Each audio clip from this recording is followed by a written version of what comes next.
belajar. Nah, ini tentang masuk ke dalam dimensi yang baru, dimensi Roh Kudus ya. Jadi supaya kita ini benar-benar mengalami namanya kelepasan, seperti Bu Rio mengalami lepas secara total ya. Lepas secara total itu bukan lepas sementara, tapi mengalami kelepasan ya. Kita baca dulu di Kisah Rasul 9 ayat 1. Bertobat ini, Saulus yang belum bertobat ini adalah orang yang sudah beragama tetapi hidup dalam kegelapan ya kan, hidupnya dalam kegelapan, maksudnya dinaungi atau dibayangkan kuasa kegelapan. Tapi setelah mengalami perjumpaan dengan Yesus, dia masuk namanya ke dimensi yang baru, masuk ke dunia rohnya Roh Kudus. Makanya sampai dia bertanya kepada suatu suara yang ada cahaya itu, yang Saulus, Saulus, mengapa engkau menganiaya aku? Jawab Saulus, siapakah engkau Tuhan? Sampai bertanya, siapakah engkau Tuhan? Jawabannya, akulah Yesus yang kau aniaya. Jadi dia melihat Yesus melalui rohnya. Tetapi yang terjadi adalah karena cahaya yang begitu menyilaukan, dia mengalami kebutaan sementara 3 hari di sini. Ya, 3 hari lamanya menjadi buta, dan 3 hari juga dia tidak makan atau berpuasa gitu ya. Nah ini makanya untuk masuk ke dimensi baru atau dimensi roh ini mesti yang secara daging ini harus dikalahkan dulu ya, mematikan daging dulu, baru rohnya akan hidup gitu. Ya, itu nanti kita akan sharing ya. Jadi nanti seperti Pak Saulus setelah mengenal Yesus dan dia dipenuhi Roh Kudus. Jadi ketika dia ini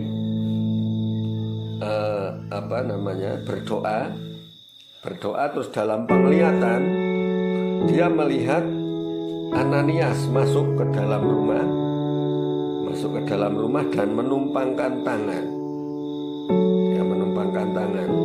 Nah, saat itu jugalah Paulus bukan cuma sembuh dari kebutaannya, tetapi juga mengalami kepenuhan Roh Kudus. Nah, ini coba kita lihat ayat yang ke-17 tadi ya. Yang ke-17 dikatakan seperti ini. Lalu pergilah Ananias ke situ dan masuk ke rumah itu. Ia menumpangkan tangannya ke atas Saulus, katanya, Saulus saudaraku, Tuhan Yesus telah menampakkan diri kepadamu di jalan yang engkau lalui, telah menyuruh aku kepadamu supaya engkau dapat melihat lagi dan penuh dengan Roh Kudus. Jadi bukan sekedar disembuhkan, tetapi mengalami namanya kepenuhan Roh Kudus. Nah, makanya Saulus yang mata jasmaninya dibutakan, tetapi mulai dicelikan mata rohnya mulai dicelikan. Nah, ketika dicelikan ternyata imannya itu lebih dahsyat ya, lebih hebat daripada orang-orang sebelumnya. Ya, dipakai Tuhan luar biasa ya.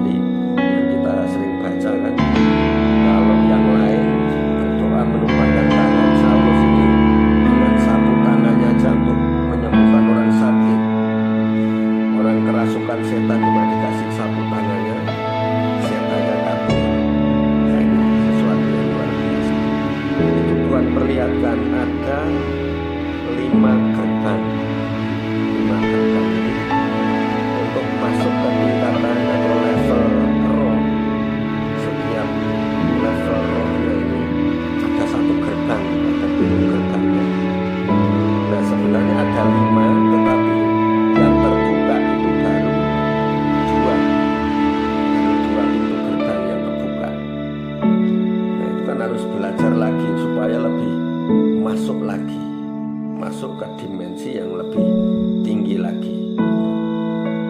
Ya. Oke, bentar ya, ini coba saya baca dulu.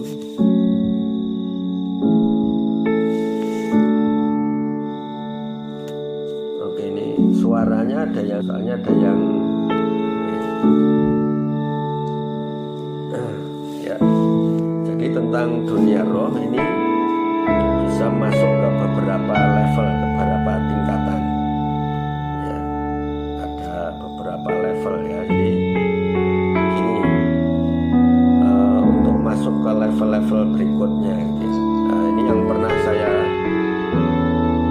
ada yang mungkin sudah dengar kesaksian kami waktu di Ponorogo. Kami ada tim doa, dan di situ ada 7 orang kami berdoa, bertujuh gitu ya. Nah, waktu kami menyembah Tuhan, nyanyi-nyanyi gitu kan, tiba-tiba ini dibawa masuk jadi dalam hadirat Tuhan ini, sampai kita semua dipenuhi, sampai kita bisa melihat masing-masing kita ini berpakaian serba putih, terus bersama malaikat-malaikat itu kayaknya ikut nyanyi gitu. Nah, terus dibawa ke satu tempat, di situ satu tingkat ya, di situ ada rumah yang indah gitu. Dari pelataran sampai ke rumahnya ini sungguh luar biasa itu. Nah, terus kita ini sudah nyaman rasanya, Tuhan sini aja lah. Tetapi ternyata Tuhan berbicara lagi, tidak, aku akan membawa engkau ke tingkat yang lebih tinggi lagi. Langsung dibawa lagi ke satu tingkat. Rumah yang diperlihatkan lebih besar lagi, perabotnya lebih lengkap, terus suasananya lebih indah. Kita juga ngomong, wah sini aja Tuhan. Dan kalau di sini aja berhenti, kita nggak pulang gitu. Bisa kali lagi. Nah, tapi Tuhan katakan, oh tidak, aku akan membawa engkau ke tingkat yang lebih tinggi lagi. Dibawa satu tingkat lagi, dibawa lagi. Wah, itu lebih mewah lagi, lebih besar lagi. Di situ ada lengkap ya, pokoknya kayak ada perkebunan buah-buahan apa. Terus perabotnya, kita lihat lantai-lantai itu terbuat dari emas semua. Tapi Tuhan sebenarnya mau menunjukkan, jangan cepat puas diri, jangan cepat puas dengan pertumbuhan rohani yang sekarang ini. Ada yang orang sakit, pokoknya sembuh, selesai. Tapi Tuhan maunya kalau kita ini disembuhkan, terus bagaimana belajar, terus nanti sampai dekat dengan Tuhan, dan nantinya akan dipakai untuk membawa kesembuhan bagi yang lain. Amin. Nah, seperti Bu Rio, nanti jangan takut, ini ada proses, ini pasti ada rencana. Orang kalau diprosesnya lama, pemakaiannya akan lebih hebat, dipakai lebih dahsyat, gitu ya. Nah, ini harus yakin. Ya, nanti akan terjadi, dibawa ke level yang lebih tinggi, ke tempat di mana kita seharusnya. Ya.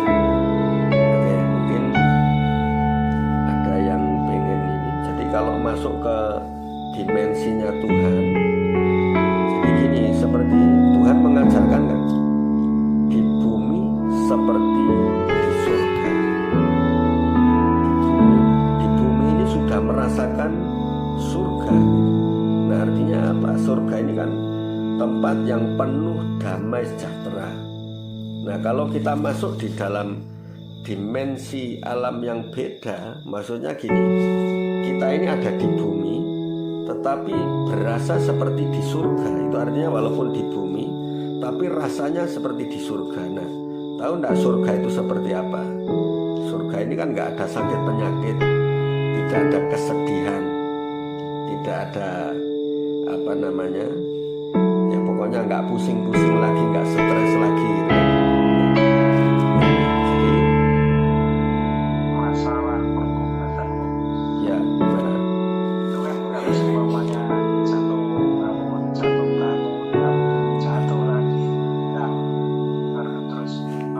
aturan itu gimana pengobatan orang Kristen? Ya, namanya Apa yang salah?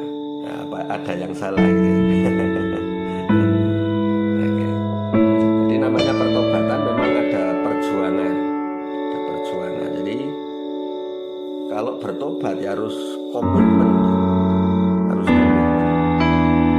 Itu bertobat, namanya bertobat ini kan balik arah 180 derajat, balik arah total benar-benar gitu. Nah, jadi sebenarnya ya kalau kita ini sampai jatuh bangun, ini kan tergantung kita sebenarnya. Kita ini mau sungguh-sungguh atau tidak. Contoh dulu saya mau lepas rokok itu juga gini. Waktu mau lepas rokok aja lah, bukan ilmu kalau ya akan sekali beres. Waktu mau lepas dari rokok ini sampai puasa 1 bulan ikuti puasa Ramadan bisa berhenti rokok, tetapi setelah nggak puasa kamu lagi ikut rokok lagi, terus sakit kena tipes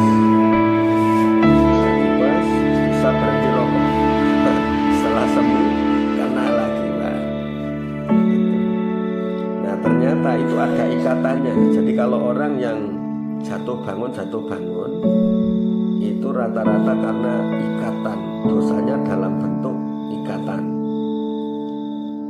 Itu makanya kalau namanya ikatan seperti contoh ya ikatan suami istri, ya kemanapun pergi ya pasti balik lagi, namanya sudah ada ikatan.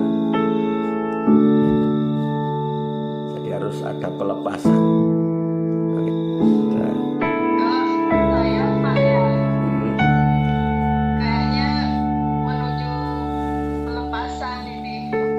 Kenapa? Jadi kalau ingat yang kan gampang sekali ya, kalau cari duit tuh gampang sekali. Kalau sekarang susah. Agak susah. Harus mentang-banting.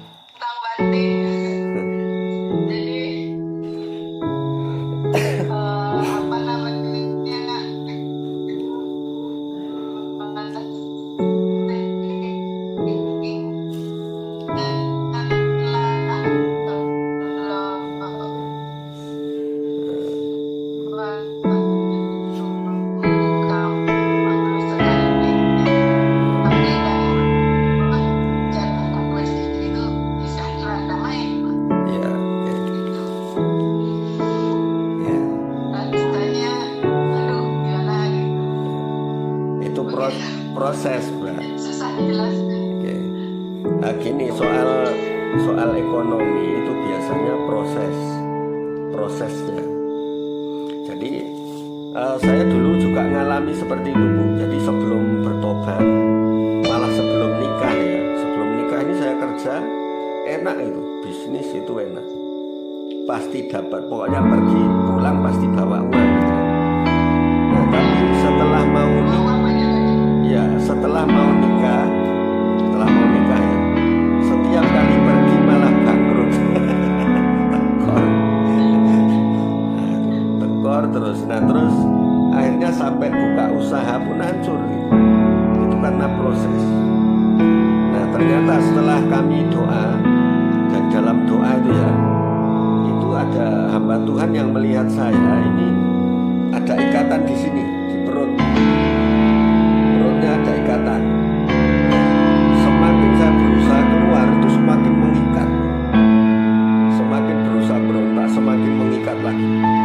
Nah, itu ternyata ikatan dari kedagingan, dari keinginan daging yang harus kita kalahkan. Jadi kita berusaha, ini malah ngikatnya semakin kencang. Nanti kalau lulus ini berkatnya akan pulih lagi, akan kembali lagi, bahkan lebih lagi nanti, bukan? Jadi gini loh, biar Tuhan ini kayak memurnikan, ya kan? Dimurnikan. Jadi ketika ngikut Tuhan, jalannya itu kan gini, ikutilah aku, masuklah ke dalam pintu yang sesak itu, pintunya sesak, ya. Nah itu pintunya kayak sempit gitu kan. Oke. Nah cuma kalau nanti bertobatnya udah lama kok masih seret terus berkatnya, itu ada hal-hal yang perlu kita tahu, yaitu kewajiban kita yang kadang-kadang tidak kita penuhi. Kewajiban kita ke Tuhan itu kadang-kadang nggak dipenuhi, ya. Contoh seperti di gereja Nyoman, kalau gereja Protestan itu kan kadang nggak ada namanya perpuluhan, nggak ada ya. Perpuluhan ada. Nah rutin nggak bayarnya kayak gitu. Atau mungkin ngasih tapi prinsipnya yang salah, yang keliru. Sebenarnya ada ya. Oke, jadi mungkin ada, tapi cara memberinya yang keliru gini. Jadi ada orang yang berpikir kalau saya memberikan perpuluhan itu yang enak pendetanya gitu. Kadang-kadang enak pendetanya, kayak ngasih ke pendeta. Padahal sebenarnya perpuluhan itu adalah mengembalikan milik Tuhan, mengembalikan haknya Tuhan. Terus ketika kita memberi, jangan pikir ini kita memberi ke manusianya. Jadi kita harus punya prinsip seperti itu. Kita bukan memberi ke manusia, tapi kita mengembalikan ke Tuhan. Nah saat seperti itu seperti orang nabur di tempat yang subur, tanah yang subur gitu.